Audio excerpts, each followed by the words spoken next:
Olá, no programa OAB na TV de hoje vamos conversar com o presidente da Comissão de Direito Tributário, Dr. Silmar Mendes. Vamos conhecer as atividades promovidas pela comissão, a atuação da OAB na cidade, a discussão da cobrança do ITBI e vamos falar também do início das tratativas no Congresso para a reforma tributária.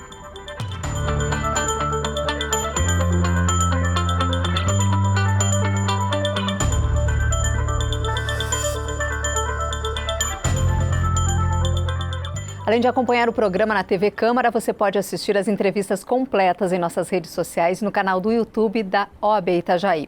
E acesse também os nossos canais de comunicação. A OAB está no Facebook e também no Instagram. Olá, doutor Silmar, obrigada pela participação, seja super bem-vindo. Olá, eu agradeço o convite. Nós vamos começar falando, sobre como funciona a comissão, que tipo de assuntos hoje estão em voga e estão sendo tratados quando se fala em direito tributário. A Comissão de Direito Tributário é um braço da OAB, onde nós cuidamos dessa área e nos reunimos como profissionais para aprimorar os estudos, Dentre os assuntos que nós exploramos ali estão as questões municipais, questão de impostos municipais e questão de atendimento ao público, atendimento às prerrogativas do advogado dentro desses órgãos públicos na região de Itajaí, Balneário Camboriú, enfim, a região que abrange a nossa cidade. Essa pauta, como o senhor mencionava antes até de iniciar o programa, e agora frisou bem, ela é realmente regional, Ela se torna regional. Itajaí não trabalha isoladamente? Não, Itajaí não tem como trabalhar isoladamente, porque hoje, por exemplo, nós temos o posto avançado da Receita Federal, que é na base de Itajaí, o que era uma delegacia antes, agora se tornou um posto avançado, enfim, mas é na base de Itajaí. Nós não temos isso em Balneário, nós não temos isso em Navegantes, nós não temos isso em Gaspar, Então há uma necessidade real de trabalharmos em conjunto para essa melhoria de atendimento. Doutor Silmar, o senhor não era, o presidente, assumiu então a comissão, mas era membro, mas pode citar para a gente, quais foram as conquistas durante esse ano quando se fala da comissão? Esse ano a comissão ela tentou se fortalecer no sentido de estruturar internamente em relação a estudos, e de pontuar objetivamente quais os pontos que nós temos que apurar para melhoria para o próximo ano. Temos algumas questões que já foram levantadas, já foram debatidas, inclusive juntamente com a Comissão de Direito Tributário de Balneário Camboriú, cujo presidente lá nos deu bastante respaldo também e que está conosco nessa caminhada aí de tentar a melhoria e principalmente o atendimento às prerrogativas do advogado. Essa é uma pauta que a OAB não abre mão, essa é uma pauta que nós defendemos bastante e, juntamente com isso, a melhoria do atendimento ao público, porque a OAB não se preocupa somente com os membros da ordem, os membros inscritos na ordem, e sim também com o atendimento ao público em geral, com a forma como isso vai ser recebido pela sociedade e como a sociedade pode se aproveitar melhor dos serviços públicos. Esse é um dos desafios, garantir, então, esses direitos aos advogados e também ao público? Certamente, esse é um dos desafios. Nós temos alguns pequenos problemas aí em relação ao atendimento das prerrogativas junto à Receita Federal. Também temos uma questão estrutural junto ao Conselho dos Contribuintes, que tem uma estrutura física um pouco precária, tanto para a atuação do advogado, quanto para o acompanhamento do público e até mesmo para a atuação dos conselheiros, enquanto membros daquele conselho. Também temos uma questão de atendimento não prioritário junto à Receita Federal, que estamos pleiteando aí uma reunião para tentar rever essa forma de atendimento e, se não funcionar essa reunião, nós provavelmente pleitearemos algo de forma mais incisiva, talvez até judicializando a questão. Pegando dois pontos, essa parte do conselho, que vai vir na sequência, mas aproveitando o seu gancho referente à receita, essa dificuldade, esse problema de atendimento. Na verdade, o que acontece quando o assunto é o atendimento? É uma falta de atendimento, um atendimento restrito? Não, falta de atendimento não. A Receita ela tem duas formas de atendimento hoje. Você pode fazer o agendamento pelo site e você pode ir presencialmente, onde eles distribuem senhas. Tá? O que nós pleiteamos é efetivamente o atendimento às prerrogativas do advogado. O advogado, embora seja um cidadão como qualquer outro, ele tem um direito de atendimento diferenciado. Né? Então nós pleiteamos isso. Como é essa forma de atendimento diferenciado? Ou um atendimento através de alguém que seja exclusivo, ou um atendimento preferencial, alguém que só atenda advogados, enfim, mas nós temos esse direito de ser atendido e ser preferencialmente atendidos. Isso é o que prevê o nosso Código de Ética, isso é o que prevê o Estatuto do Advogado, e como membro da comissão e membro da OAB, nós fazemos questão nós temos a obrigação, até eu diria, de buscar o atendimento a essas prerrogativas. Já foi realizada alguma reunião em relação a isso, ou essa que está agendada vai ser a primeira, doutor? Essa será a primeira. Já tem data marcada? Não, ainda não. O senhor acredita? Como será uma pauta conjunta entre as OABs de Itajaí e de Balneário Camboriú, estamos esperando a agenda livre dos presidentes, junto com o delegado da Receita Federal, para que a gente possa fazer essa reunião com melhor aproveitamento. Mas já teve uma reclamação, né, da falta, então, de atenção. Foi recebido alguma resposta? O porquê desse motivo? Por que hoje não é atendido, não tem esse atendimento preferencial para os advogados? Não, isso não confesso que eu não saberia te dizer se essa pauta foi levantada anteriormente, mas não tivemos nenhum tipo de posicionamento. Que houve uma reclamação, mas não sei se ela foi formalizada. Mas possível que tenha esse atendimento? Sim, sem dúvida. Agora saindo Tanto que, me desculpe só acrescentando, no INSS nós tivemos essa mesma pauta e fomos atendidos, embora não exatamente como gostaríamos, mas fomos atendidos lá, depois de uma reunião feita com a diretoria daquele órgão.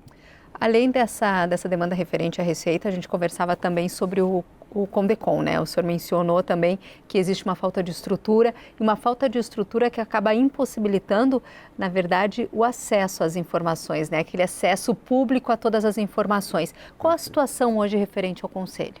O Conselho, ele é mantido com verba pública, né? Verba municipal, e nós temos um problema estrutural, inicialmente, estrutura física.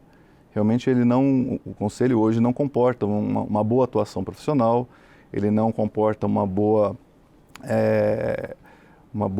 bom acompanhamento do público em geral, e também não comporta uma boa atuação dos próprios conselheiros, por uma questão física, né?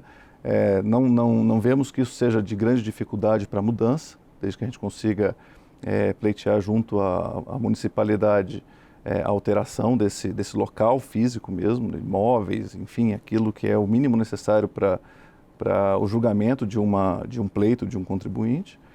E nós temos o problema mais grave que nós entendemos, que é a ausência não de publicidade, porque todos os atos são divulgados no diário do município, no jornal do município, mas sim de conseguir consultar esse material. Né? Um acesso mais facilitado. Um acesso facilitado através de um sistema moderno de informática, um sistema onde os seus processos vão estar ali, o contribuinte pode entrar com o seu login, a sua senha, acessar o seu processo, saber como é que está a situação, saber quem é o conselheiro que vai julgar, ter depois acesso aos julgamentos que foram feitos, a linha de raciocínio desses conselheiros, porque isso é importante para uma defesa. Os advogados, os profissionais advogados, eles precisam de um norte do que aquela pessoa pensa, para saber se vale a pena também pleitear ou não. Porque se a corte tiver já um pensamento formado, a gente vai evitar de entrar com uma ação que sabemos que não vai ter êxito. Né? Uma ação, um pedido, uma defesa, enfim. E aí nós entraríamos diretamente no judiciário. Então entendemos que há essa falha estrutural aí e de publicidade dos atos. Hoje, pegando a nossa região, né, existe algum município que o senhor aponta como referência nessa questão de estrutura e de acesso também a esses dados? É curioso isso, porque o município de Itajaí, ele tinha já uma ideia muito boa em relação a essa questão de publicidade. Só que isso acabou não vingando, não foi para frente. E o município de Itapema angariou essa ideia e hoje tem um sistema bastante moderno, bastante interessante dessa publicidade dos dados. Doutor Silmar, depois do intervalo a gente vai falar como funciona então no município de Itapema, porque agora a gente precisa fazer um intervalo breve, daqui a pouquinho a gente volta retomando esse assunto.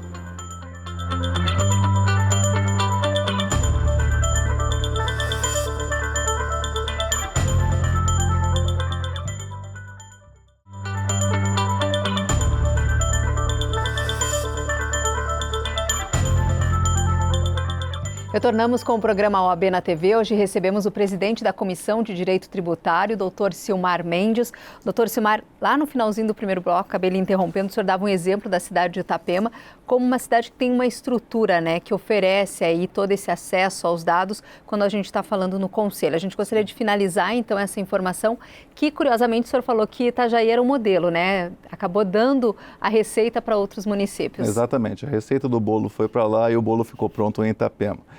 O fato é que nós, através da Comissão de Direito Tributário, nós tomamos a iniciativa de também consultar o município de Itapema para tentar viabilizar o mesmo sistema que foi lá desenvolvido para a cidade de Itajaí através de algum tipo de convênio, né? Isso está numa fase muito inicial ainda, não avançamos nesse tema, mas é um dos pleitos da nossa comissão. O senhor acredita que esse acesso facilita, né, a vida do advogado, mas também é um direito do consumidor, né, do contribuinte também, né? Outro ponto importante que a gente deixou passar também no primeiro bloco, já que nós estávamos falando da comissão, foram um dos eventos realizados, né, nesse ano de 2019, já se pensa na agenda de 2020, mas o que foi realizado nesse ano de 2019 que o senhor pontua realmente como um marco dentro da comissão? Esse ano nós conseguimos realizar 3 eventos, né?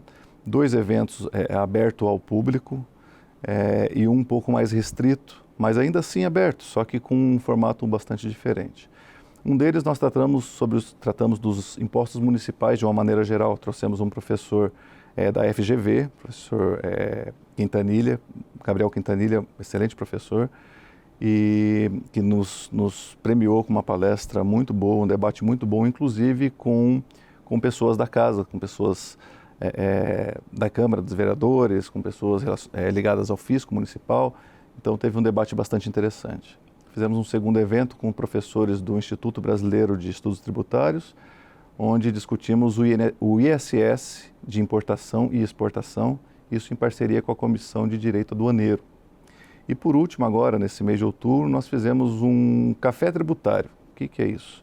É um formato que nós até copiamos de uma outra comissão, Comissão de Direito Previdenciário, onde nós fizemos uma reunião da comissão aberta ao público, né? Oferecendo um café e trazendo um palestrante de fora.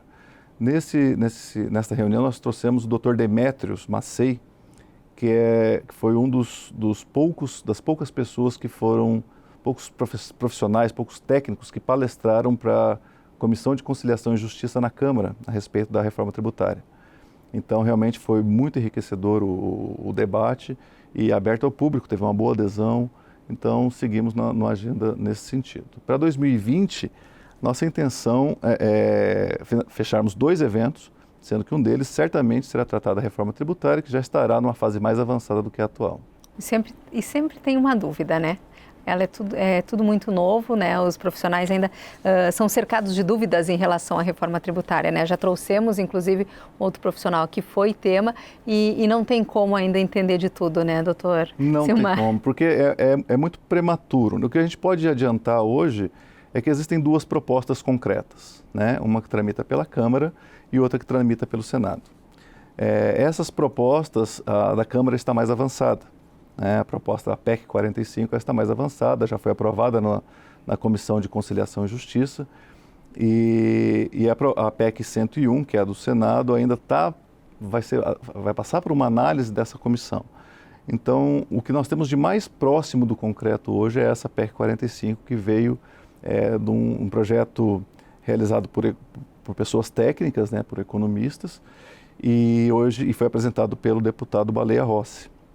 Então, essa proposta ela é bastante interessante do ponto de vista de simplificação tributária, tá? Não do ponto de vista de diminuição de tributos, né? Mas, do ponto de vista de simplificação tributária, ela é bastante válida. Tem várias críticas a ela que nós fazemos e vários profissionais da área, mas também não podemos só nos apegar às críticas, temos que aí avaliar os pontos bons, pontos positivos, que podem trazer aí um bom benefício para o país. Doutor, em 2017, a OAB acompanhou aqui na Câmara de Vereadores, inclusive, a discussão sobre o projeto de lei para a regulamentação da cobrança do ITBI na cidade. É isso? Por que essa regulamentação ela é tão importante? O ITBI, ele está previsto no Código Tributário Nacional, no Código Tributário Municipal, e nós tínhamos um problema em relação à base de cálculo, né? Isso antes dessa mudança que se deu em 2017. Então, muitas demandas, muitos problemas, a base de cálculo sempre era arbitrada pelos fiscais, o que trazia um critério muito subjetivo para essa base de cálculo, né? E a OAB, visando criar um critério um pouco mais objetivo, iniciou um estudo através da Comissão de Direito Tributário em 2016 e conseguiu, através dos vereadores da Casa, em 2017, apresentar esse estudo, e esse estudo acabou virando um projeto de lei que se tornou uma reforma do Código Tributário Municipal.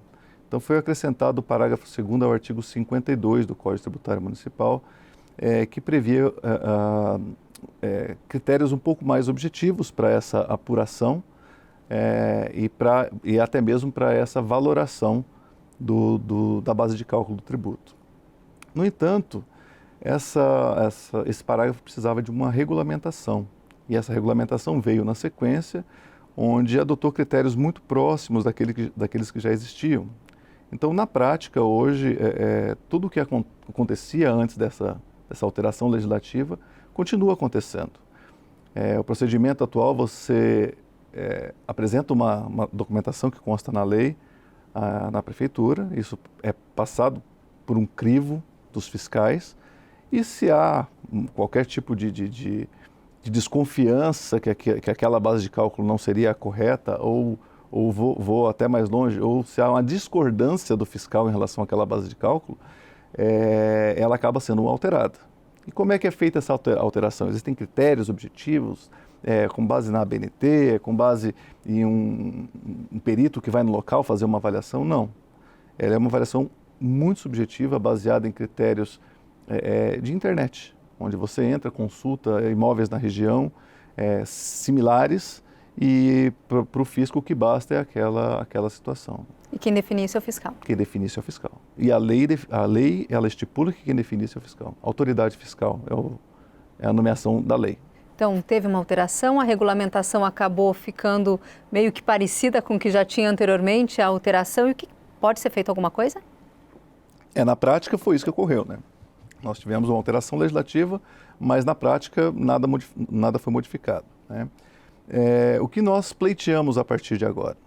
A comissão novamente está buscando discutir esse assunto, que sem o auxílio do legislativo nós também não conseguimos absolutamente nada, então vamos precisar do auxílio do legislativo.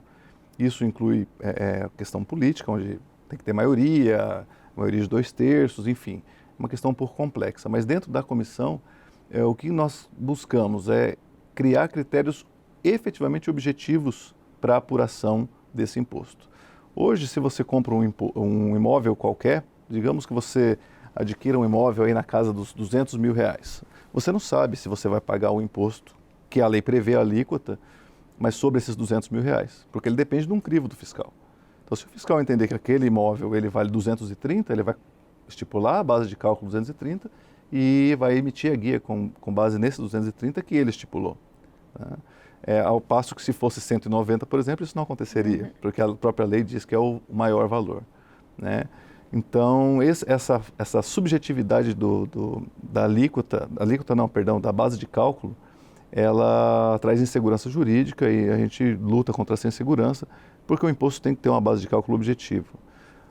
Nós entendemos que deveria haver uma atualização da planta genérica de valores, assim como há para o IPTU, e se utilizar de critérios muito próximos ali, se não os mesmos critérios, mas critérios muito próximos, utilizando também essa planta de valores, né? Ela é o que tem de mais atual dentro da municipalidade a que se refere os imóveis da região.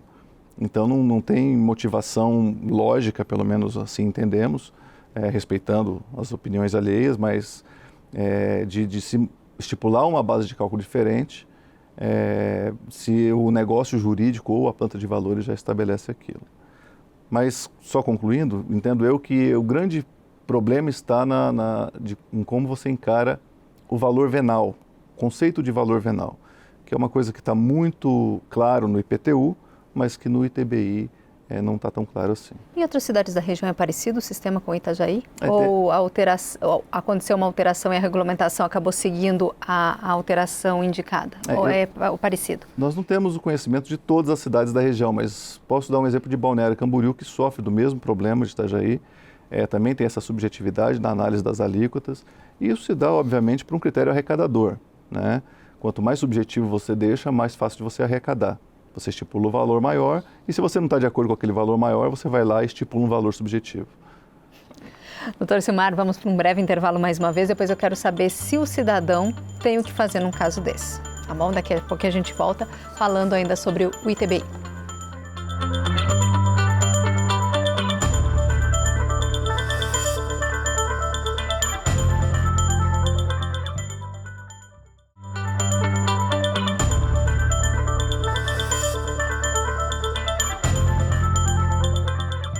Voltamos ao programa OAB na TV, conversando com o presidente da Comissão de Direito Tributário, doutor Silmar Mendes. Falávamos sobre o ITBI, sobre a alteração, sobre a regulamentação que não seguiu a alteração, né, e ficou como estava desde o começo. Mas eu faço uma pergunta agora, né? Como cidadã, se isso acontece comigo, eu tenho como contestar esse fiscal? Eu tenho como entrar na justiça? Qual é a sua orientação? Quando você identifica uma irregularidade ou quando você aquilo está em desacordo com o que diz a lei, ou mesmo em desacordo com aquilo que você acredita que esteja certo, você tem todo o direito de fazer uma defesa perante esse lançamento do tributo, né? Essa defesa é preferencialmente através de um profissional da área, um profissional técnico, que garanta aí a amplitude da defesa dos seus direitos e o contraditório, porque a lei assim exige. Havendo essa defesa, isso é levado ao Conselho de Contribuintes e o Conselho analisa se você tem razão ou se quem tinha razão era o fiscal, né? Por isso que tem que ser argumentos técnicos, digamos assim, preferencialmente argumentos técnicos, porque o fiscal, embora seja subjetivo, o critério utilizado na fixação do ITBI, por exemplo, ele se utiliza de critérios técnicos. Ele busca se cercar de critérios técnicos para que aquela base de cálculo seja mantida. Posteriormente, se o contribuinte não tem êxito, isso pode ser levado ao secretário da Fazenda do município, que pode ratificar a questão ou simplesmente reverter a decisão e isso se encerraria por ali. Ainda assim, o contribuinte não teve êxito, ainda há a mão do judiciário que pode corrigir esse problema, né? Então, entramos com uma ação específica dentro da vara da Fazenda Pública e isso vai ser julgado, que pode haver recurso, uma cadeia de recursos aí, enfim. É uma situação que levada ao judiciário, uma vez que não tenha tido êxito na fase administrativa, tem que ser analisado e vai vir um veredito por um juiz de direito. Doutor Silmar, o senhor falou, né, que a comissão está acompanhando, inclusive trabalha aí num possível pedido de alteração da regulamentação. O senhor acredita que realmente seja possível? Atualmente, nós temos uma questão política que talvez nos impeça, né? Mas a comissão e a subseção da OAB de Itajaí vai trabalhar incessantemente para que isso aconteça, né? É óbvio que sem uma propositura legislativa e sem possibilidade de que essa proposta tenha êxito, você mexer com isso no momento seria algo inócuo, né? Você sem êxito não adianta você propor alguma coisa. Então nós vamos aguardar o momento mais adequado, o momento mais propício e sim, nossa intenção é propor uma alteração legislativa da alteração que já foi feita, mas tentando colocar critérios objetivos sem querer mexer na arrecadação do município, que nós sabemos que é algo que é complicado de você querer regular. Não é isso que nós queremos. Nós queremos só que o contribuinte tenha critérios objetivos, que saiba quanto vai recolher de tributo quando for adquirir um imóvel.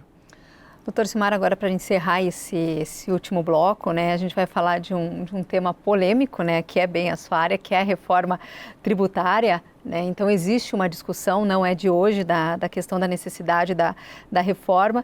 O senhor falou aí que existem dois momentos, né, dois projetos, duas PECs, né, uma na Câmara, outra no Senado. É simples fazer essa reforma? Por que está tão lento? Não é simples, isso é...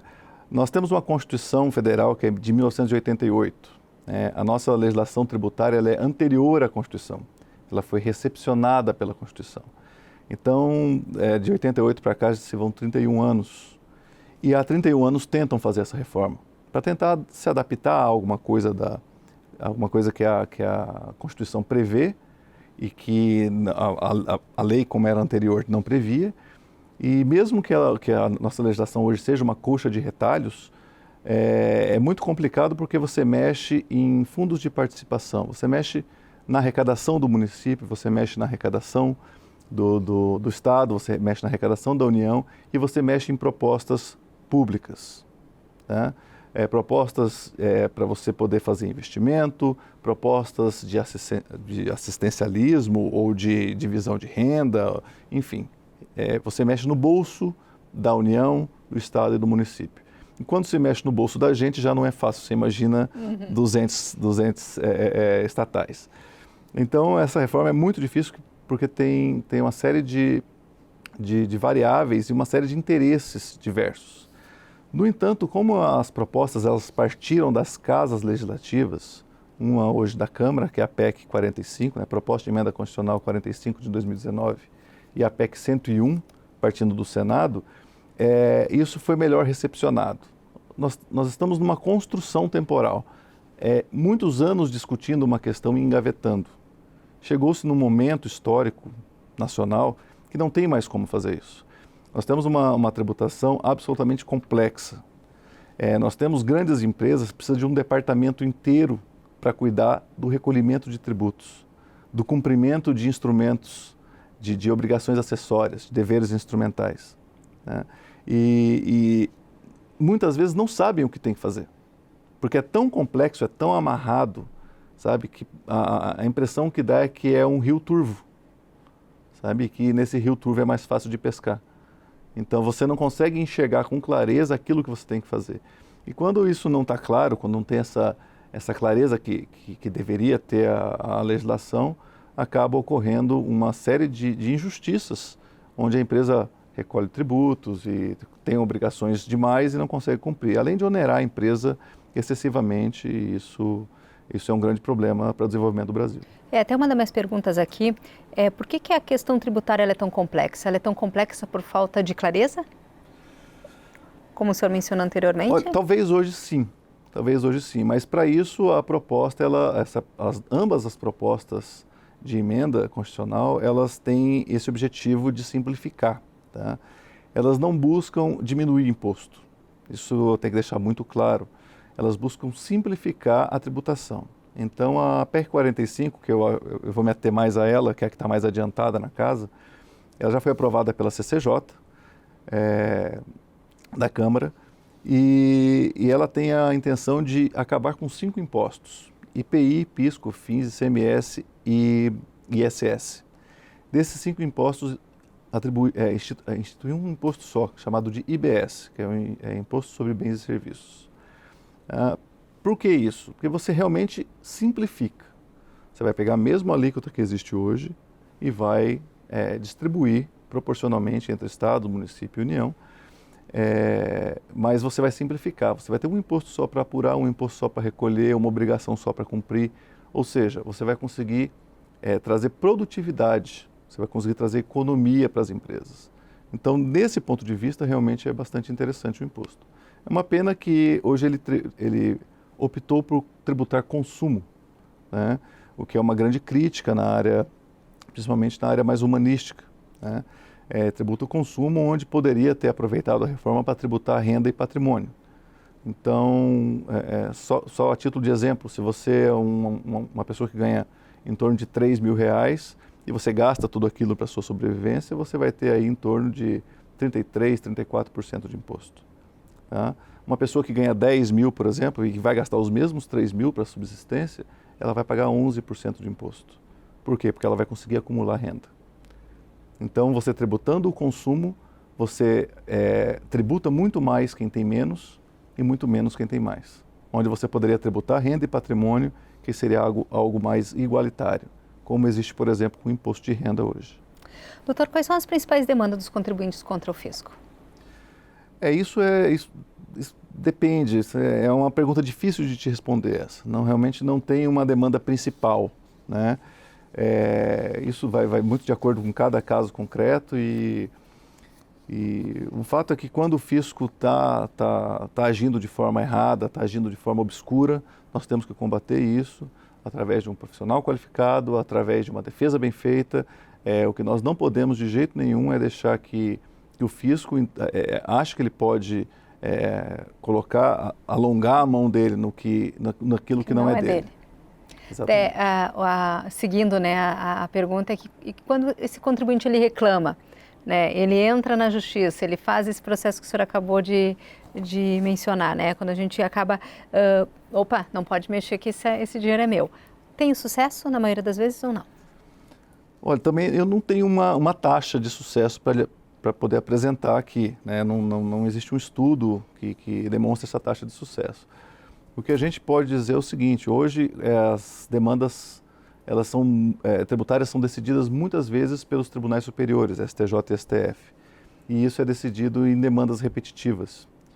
O que acontece em caso de demandas repetitivas?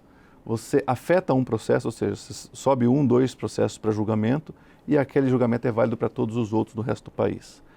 Isso faz com que ou o contribuinte ganhe todas as ações ou ele perca todas as ações.